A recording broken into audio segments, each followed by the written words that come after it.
the cup of honey, as only Amulan, as only Belela, may I remember Abby, as a boy, Amma, maybe Zabe Ashi, Madame Mebala, really ruin is only Aria, Messaka, Emma, example, Ella Mozo, Eliwe Pumedio, Eliwe Puna, Topo, Eliwe. Madame Ave Galia, the Gapulo Pulomi, the Gabriel Belela Pulomi, the Lua Positua Grandma Amon, Ina Akavali is Praton and Predator Eda, now Akavali is produced to see other Eda, the Piamo, the Semuni Ella Abuswan, the Hanging Abamo Adare, you live with a bar of Adon and the Letter of as a boy, Amma. Bema down way.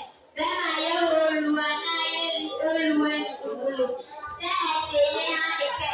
Bele ka ike yo. Bele ka ike yo. Meda me da mole ka